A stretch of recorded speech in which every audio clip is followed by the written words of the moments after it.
Vou tentar deixar-vos 3 apontamentos muito simples, não é? E 2 ideias, também elas muito simples, nesta abertura, sobre algumas das preocupações que nós temos sobre o ensino superior e as universidades e algumas que temos vindo a partilhar ao longo deste ano de 2011. Não é? Ao longo do ano, nós fomos brincando com a palavra universidade. Não, para trás. Universidade. Eu mudo. Ok. Universidade com um S, universidade com um C. Isto é a ligação da universidade à cidade, a ligação da universidade à sociedade, a dimensão de responsabilidade social das universidades, sobretudo no momento de crise, no momento de dificuldades e no momento até de algum desnorte que hoje vivemos. Não é?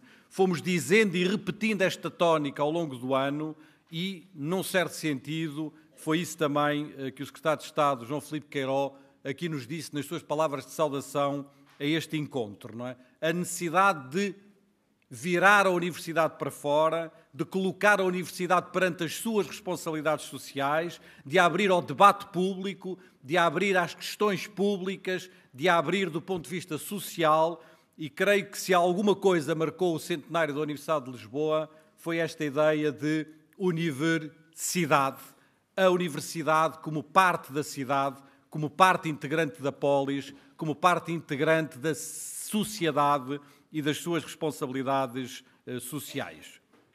Dissemo-lo em muitas iniciativas e quando a Luísa Cerdeira me pediu um título para estas minhas palavras, eu disse o melhor é provavelmente o título de governar a universidade, isto é, de governar a universidade pensando na cidade e na nossa responsabilidade social. Quando se visita o tema da responsabilidade social, é óbvio que há as 3 missões principais da universidade, a educação, a ciência e a dimensão social, e é sobre esses 3 tópicos que eu gostaria de vos deixar pequenos apontamentos que nós fomos visitando ao longo deste centenário da Universidade de Lisboa. O primeiro, sobre a educação superior.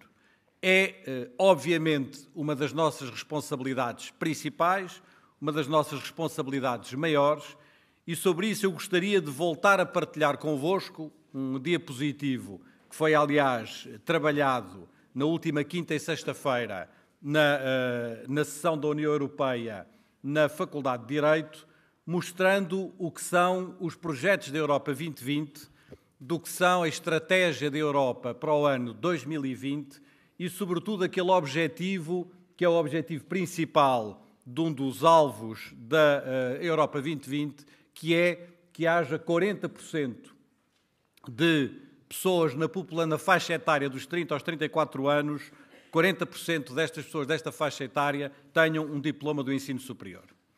Quando olhamos para a realidade portuguesa, percebemos que, segundo estes indicadores, hoje em dia será um pouco mais, a situação de Portugal estava ainda nos 24%, e que, portanto, para preencher este objetivo de passar de 24% de uma determinada faixa etária para 40% desta faixa etária é um objetivo extraordinariamente ambicioso.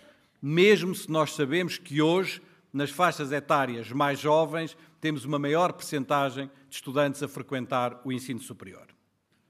Em grande medida, para não dizer integralmente, o objetivo do famoso, entre aspas, não é? Contrato de confiança, celebrado com as universidades no ano de 2010, tinha justamente como principal objetivo conseguir que as universidades e o ensino superior em geral dessem um contributo importante nesta dinâmica de aumento dos diplomados do ensino superior na população portuguesa entre os 30 e os 34 anos. O que é importante dizer neste momento, e no momento de debate, o mês de novembro é sempre um momento difícil do ponto de vista do debate público e, em particular, das questões orçamentais, o que é preciso dizer com alguma clareza neste momento, e assumindo a nossa responsabilidade social também nesta dimensão, é que este objetivo é impossível de atingir nas atuais condições das universidades. Isto é, não é possível do ponto de vista do número de estudantes e do número de diplomados, nós irmos mais além do que fazemos hoje, sem atravessarmos uma fronteira, que é uma fronteira que obviamente nenhum de nós está disposto a atravessar, que é a fronteira do abaixamento da qualidade do ensino superior. Isto é, eu julgo que todos reconhecemos que nos últimos anos houve um aumento importantíssimo do número de estudantes, houve um aumento importantíssimo do número de diplomados. O número de diplomados, aliás, cresceu mais do que o número de estudantes, o que quer dizer que foram tomadas no interior das instituições políticas, nomeadamente de promoção do sucesso educativo, que tiveram algum êxito. Julgo que nós fomos conseguindo, como se dizia, a expressão foi repetida muitas vezes, fazer mais e melhor com menos, mas creio que devemos ter a consciência de que há um limite para isto e que, se esse limite for ultrapassado, nós podemos estar a pôr em causa a qualidade dos nossos estudos universitários, e isso creio que nenhum dos reitores aqui presente, nem nenhum dos reitores que não está aqui, enfim, nenhum de nós está disposto a ultrapassá-lo. Há, por isso, um debate importante a fazer na sociedade portuguesa, e esse debate é saber se Portugal quer ou não quer, está disponível ou não está disponível para colocar um conjunto de recursos e de investimentos no ensino superior que permitam atingir este tipo de objetivos. Não é? Se está, temos que ser coerentes com esta definição de objetivos. Se não está, temos que dizer que provavelmente temos que colocar objetivos e alvos a atingir mais modestos do que aqueles que ali se apresentam. O que é muito importante que a sociedade portuguesa perceba, e esse é o nosso esforço, o esforço que temos estado a tentar fazer de comunicação com a sociedade portuguesa, é que tudo isto tem um limite. E que quando estes limites são ultrapassados, não é, podemos cair numa degradação do ensino superior, e essa degradação do ensino superior eu não estou disponível, não é, para a interpretar, e creio que nenhum de nós o estará. Julgo por isso que é preciso colocar a pergunta à sociedade portuguesa e perguntar à sociedade portuguesa se está num momento da sua vida histórica em que esta aposta no ensino superior, ao mesmo nível, permitam-me dizê-lo, que ela hoje se faz em alguns dos países com maior dinâmica no mundo. Enfim, a presença aqui de muitos colegas brasileiros é muito sintomática sobre isso e a importância que o Brasil está a investir na sua formação de nível superior, mas também, obviamente, os colegas chineses e a importância que se tem vindo a observar em regiões e em países como a China neste investimento, se nós estamos disponíveis para acompanhar isso, ou se, modestamente, precisamos de nos conter um pouco nesse investimento, baixar um pouco o nível das nossas expectativas e dos nossos objetivos e não sermos tão ambiciosos do ponto de vista da educação de nível superior. Creio que é um debate que a sociedade portuguesa não fez ainda. Este tipo de objetivos são colocados de forma mais ou menos automática. Aliás, não é por acaso que no caso do objetivo português o que aparece é a média europeia. Enfim, como se nós não tivéssemos refletido maduramente no assunto, não é? E nos tivéssemos colocado, como aliás alguns outros países, mas não todos, não é? Na média, como objetivo a média europeia, e julgo que é um debate que a sociedade portuguesa precisa de fazer connosco para que nós próprios possamos perceber o tipo de contribuições que podemos dar do ponto de vista da sociedade portuguesa a este nível. Há certamente muito a fazer do ponto de vista do trabalho interno dentro das instituições, nomeadamente do ponto de vista da organização dos cursos, do ponto de vista da pedagogia universitária e do ponto de vista da empregabilidade, e aí julgo que temos uma capacidade de poder fazer mais do que estamos a fazer hoje em dia, mas não temos capacidade para acolher mais estudantes todos os anos, para ter mais diplomados todos os anos, na atual configuração de recursos que o país, que os portugueses põem à nossa disposição. Desde que eu sou reitor, a Universidade de Lisboa aumentou todos os anos, nos últimos 5, 6 anos, aumentou todos os anos 600 estudantes por ano. Todos os anos houve mais 600 estudantes na Universidade de Lisboa do que no ano anterior. Este progresso é impossível de concretizar na atual configuração. Era o primeiro apontamento que vos queria deixar sobre a questão da educação superior, da formação de nível superior, reconhecendo que há espaços onde as melhorias são ainda possíveis, na organização do trabalho, na pedagogia universitária, na empregabilidade, na organização dos cursos. Há outros domínios onde isto não é possível e a sociedade não nos pode exigir mais do que hoje já estamos a concretizar e a fazer. O meu segundo apontamento é um apontamento em que eu retomo aqui o que é, talvez, do ponto de vista destes meus 5 anos como reitor, o aspecto mais difícil e que me levou a ter, ainda hoje, mais dificuldades agora na gestão da universidade. E esse aspecto é, deixem-me utilizar a palavra e eu já vou tentar explicá-la melhor, é uma certa fratura que se estabeleceu entre a dimensão universitária ou as estruturas universitárias e a dimensão científica ou as estruturas científicas. Uma espécie de um certo afastamento não é a palavra certa, não é?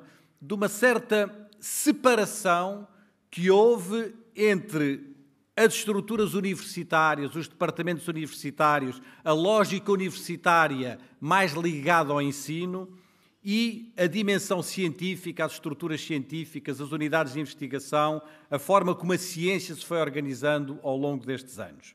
E creio que todos reconhecemos que os avanços que houve do ponto de vista da ciência em Portugal são extraordinariamente importantes, eles são muito significativos, eles inscreveram, talvez pela primeira vez, esperemos que não haja recuos, eles escreveram talvez pela primeira vez na nossa história um país preocupado com a cultura científica, um país preocupado com as dimensões científicas, não é? E isto é para nós uma novidade histórica extraordinariamente importante.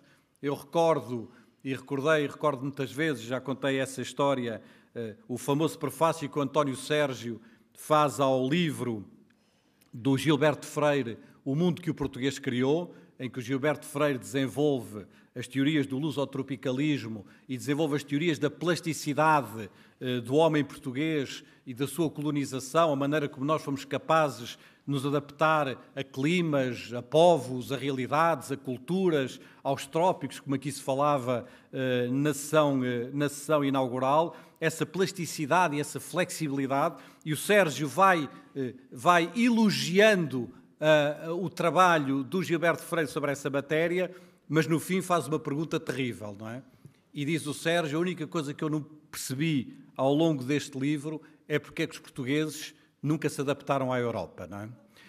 Isto é, se fomos capazes de nos adaptar a tantas coisas, não é? Porque é que não fomos capazes de nos adaptar à Europa? E o que o Sérgio queria dizer era à cultura científica, a uma dimensão de rigor, a uma dimensão de uma cultura de outra ordem, não é? Da razão e da ciência, que obviamente está hoje inscrita, finalmente, esperemos para todo o sempre, na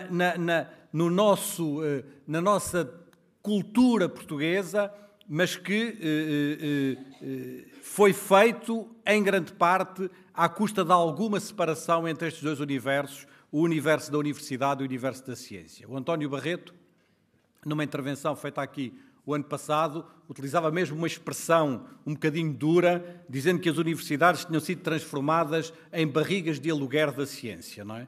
Isto é, que tinha havido uma componente dessa separação que, obviamente, está a dificultar muito e dificulta muito a gestão de uma universidade que não se quer apenas vocacionada para o ensino, mas que se quer uma universidade na sua plenitude, na dimensão do ensino, mas na dimensão da ciência, na dimensão científica, de uma universidade que não se imagina sem essa outra componente. Eu julgo que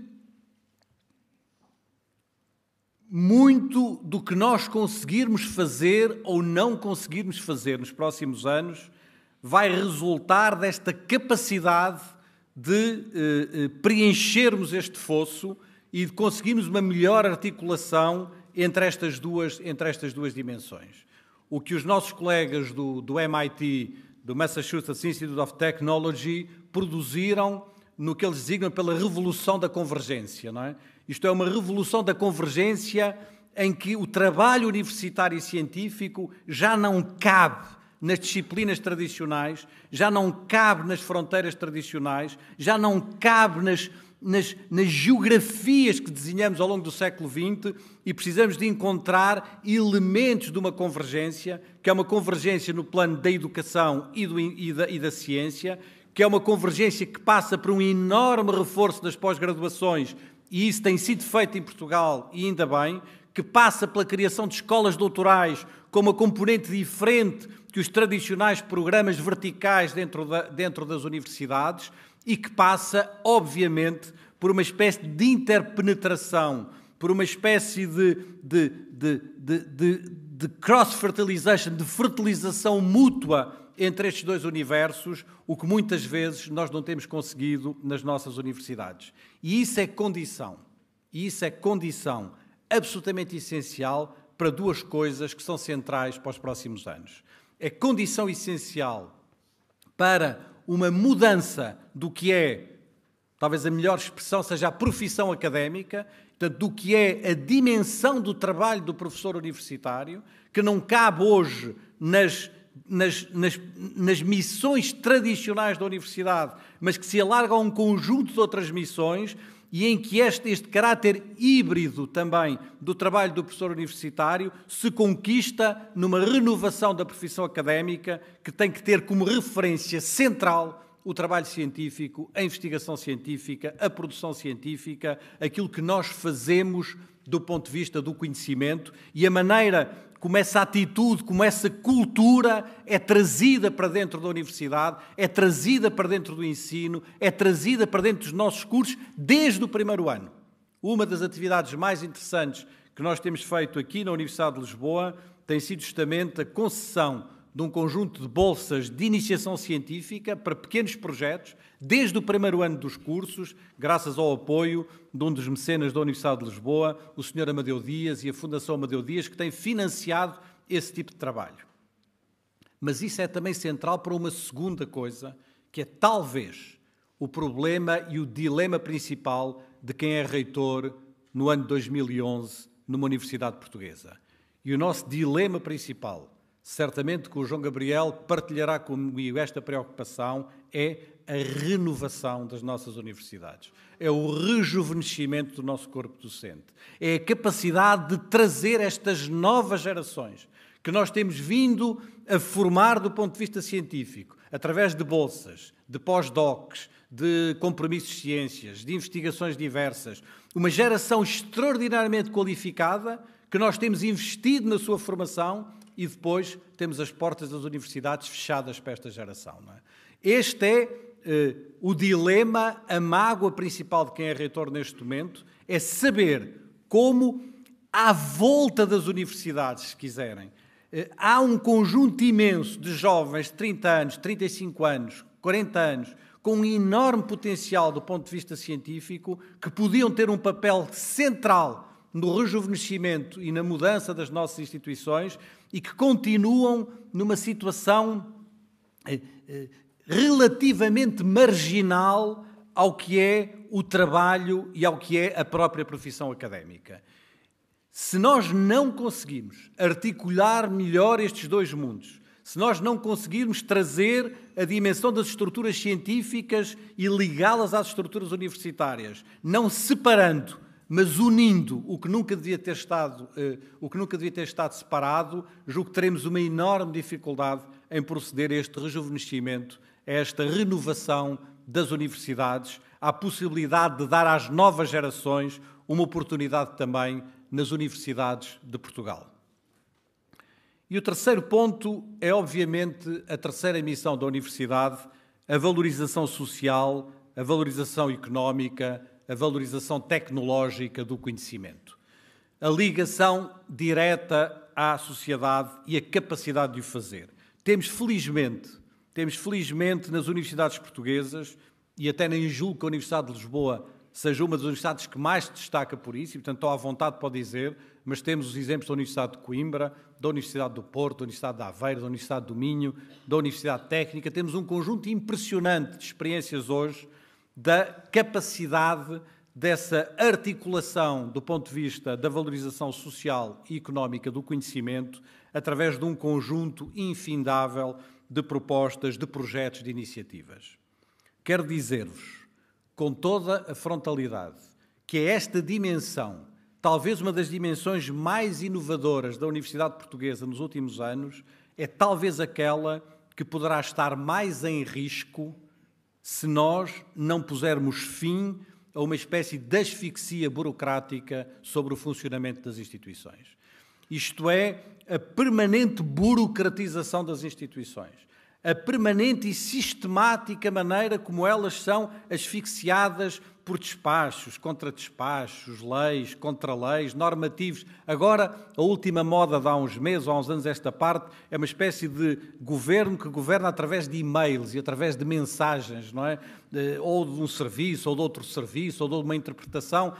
Eu, outro dia, para vos dar um exemplo, que é público, estávamos na Comissão do Orçamento da Assembleia da República, que tinha produzido uma série de alterações à lei para permitir que, enfim, as alterações das rubricas orçamentais fossem mais fáceis, pois uns dias antes tínhamos acabado de receber uma informação da Direção-Geral do Orçamento dizendo que nada daquilo podia ser feito. E os senhores deputados estavam indignados, dizendo, mas nós fizemos esta lei para isto. Como é que é possível que vocês estejam a receber e-mails a dizer o contrário daquilo que nós quisemos com esta lei? Esta espécie de emaranhado burocrático pode ser extraordinariamente asfixiante para as universidades. Eu ontem à noite mesmo, mas não vou partilhar convosco, ontem à noite já a preparar isto, escrevi uma lei das universidades, não é? Que eu acho que no dia em que o país tiver uma lei destas, não é? Eu acho que nós podemos começar a ser felizes. Vou ler-vos a lei que preparei, não é?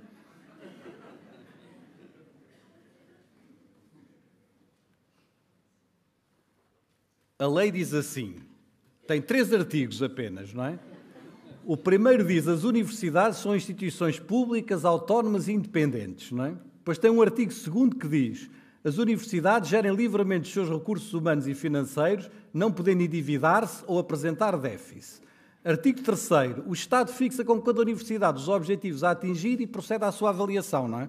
Eu, no dia em que tiver uma lei desta, já me chega, não preciso daqueles volumes do Diário da República, não é? Imensos, infindáveis, a colocar e a dizer tudo e mais alguma coisa, e o contrário de tudo e mais alguma coisa. Eu garanto-vos, quem está no governo de uma instituição, eu não quero dizer que...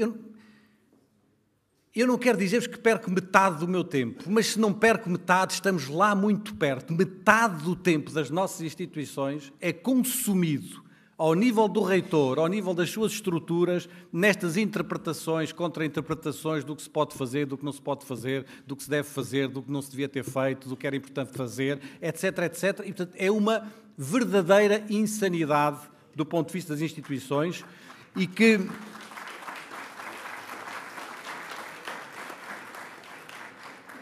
coloca, sobretudo, em causa as zonas mais dinâmicas das instituições. Porque, obviamente, que nas zonas mais tradicionais das instituições se vive melhor com este aspecto. Portanto, nas zonas mais tradicionais, quando nas missões mais tradicionais da universidade, esta dimensão fica mais, apesar de tudo, não se sente tanto. Sente-se nas zonas mais dinâmicas, mais inovadoras, onde há uma dinâmica da relação com a sociedade mais forte. Estas eram as 3 ideias que queria partilhar convosco e depois dizer-vos 2 coisas, não é?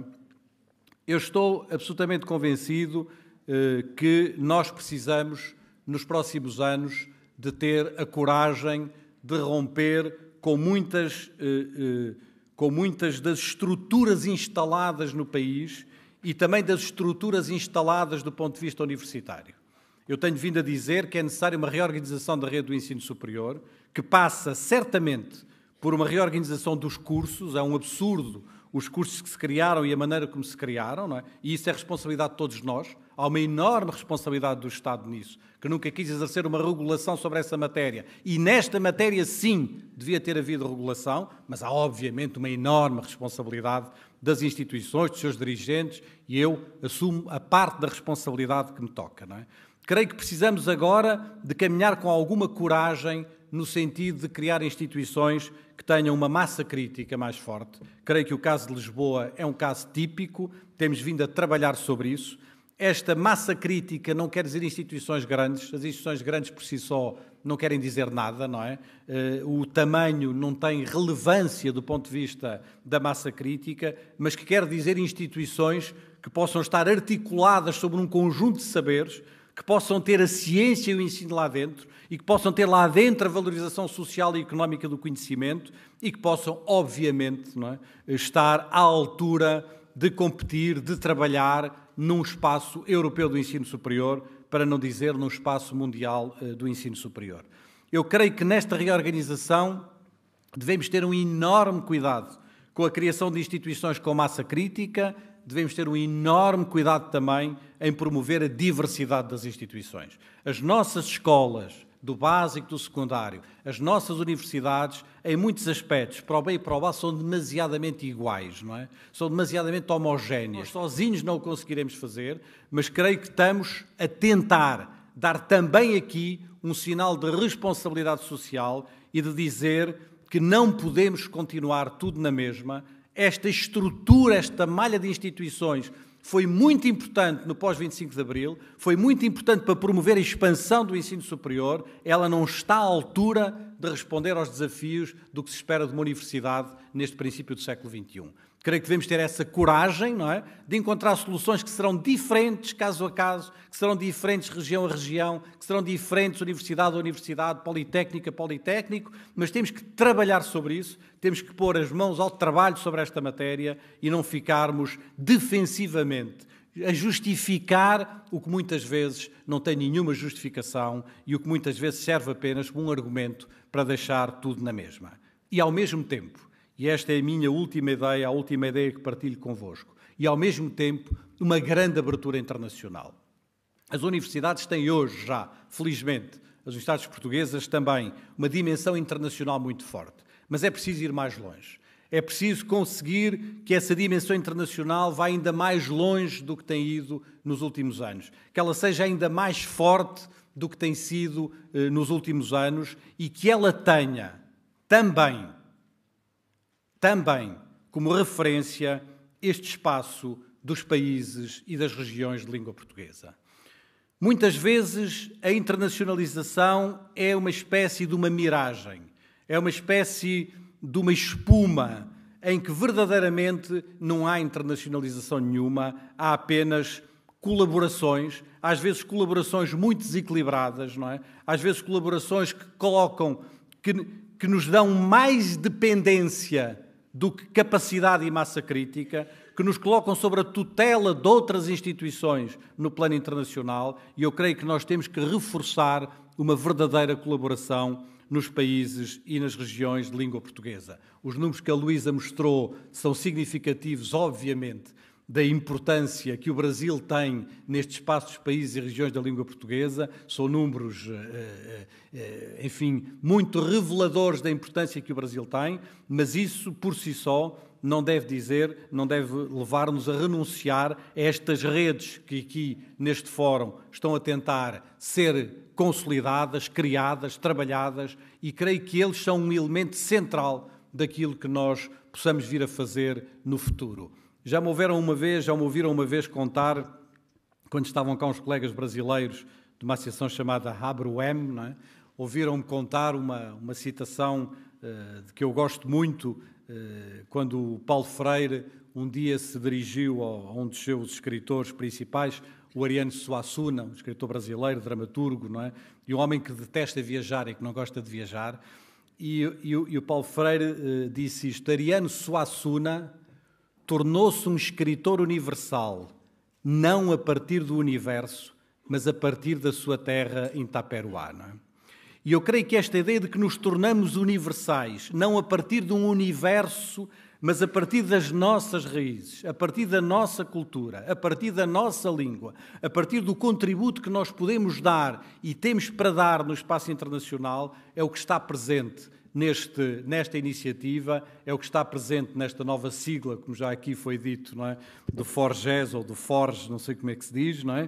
Enfim, desta necessidade de consolidarmos redes que possam promover uma internacionalização das universidades, mas uma internacionalização que começa, em grande parte, pelo espaço do ensino, do espaço dos países e regiões de língua portuguesa. O meu último slide, que entretanto passou, mas também não tinha importância, não é? Dizia e voltava ao tema da universidade. Creio que é esse sentido da responsabilidade social, esse sentido de governar a universidade olhando sempre para fora, de governar a universidade nunca pensando a partir de dentro, mas pensando sempre na nossa responsabilidade a partir de fora. É isso que caracteriza a vida atual da Universidade de Lisboa, é isso que caracteriza a iniciativa deste fórum, é isso que caracteriza a vida atual de muitas universidades portuguesas e essa consciência fortíssima de que num momento em que tantas instituições falharam, não podem falhar as universidades. Num momento em que houve tanta gente a falhar, no mundo económico, no mundo político, em tantos mundos, nós temos que estar à altura destas responsabilidades e temos que ser capazes de afirmar estas nossas presenças internacionais e também, permitam-me que vos diga, esta presença do Sul. Esta presença do Sul num momento em que, quando a Europa perdeu o Norte, ao menos que não perca o Sul, não é? E que sejamos capazes de afirmar uma dimensão internacional a partir das nossas raízes, das nossas ligações, das nossas línguas, das nossas culturas e que aí contribuamos seriamente para este espaço internacional e mundial do ensino superior, nesta universidade sempre virada à cidade, à polis, à sociedade. Muito obrigado.